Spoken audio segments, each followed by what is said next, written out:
ঋণে জর্জরিত থাকলে বাস্তুর এই সহজ টোটকায় পাবেন মুক্তি। প্রত্যেকের জীবনেই এমন কিছু পরিস্থিতি সৃষ্টি হয় যখন তাদের অন্যের কাছ থেকে ঋণ নিতে হয়।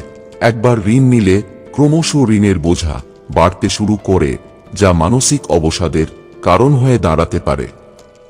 বাস্তু দোষের কারণে এমন পরিস্থিতি সৃষ্টি হতে পারে। তাই বাস্তুশাস্ত্রে বর্ণিত কিছু সহজ সরল উপায় করে এই পরিস্থিতি থেকে মুক্তি পেতে পারেন। 1.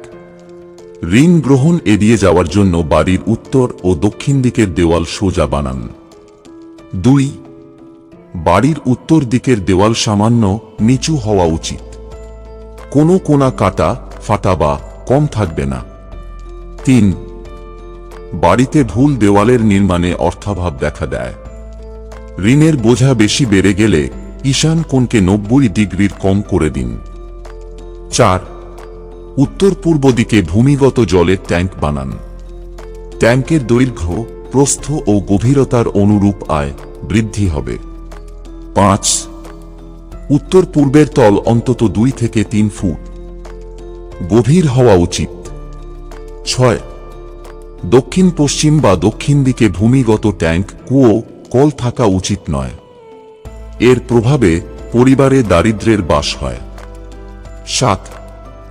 2 বাড়ি দিয়ে ঘিরে থাকা বাড়ি কিনবেন না, আবার ভারী বাড়ির মাঝখানে চেপে থাকা জমিও কিনবেন না, কারণ এ ধরনের জমি বা বাড়ি দারিদ্র্য ও ঋণের সূচক। 8. বাস্তুশাস্ত্র অনুযায়ী উত্তর দিক যতটা ঢালু হবে ততই সম্পত্তি বৃদ্ধি হবে। 9. ঋণের চাপে থাকলে বাড়িকে ঈশান কোণের দিকে ঢালু রাখা উচিত। এর ফলে ঋণ মুক্ত হবেন। 10. পূর্ব ও উত্তর দিকে ভুলেও ভারী জিনিস রাখবেন না, তা না হলে ঋণ, আর্থিক লোকসান এবং ব্যবসায় লোকসানের মুখোমুখি হয়ে যেতে হবে। 11. বাড়ির মধ্যবর্তী অংশে ভূমিগত জলের ট্যাঙ্ক বানাবেন না। 12. বাড়ির মধ্যবর্তী অংশ সামান্য উঠে থাকা উচিত।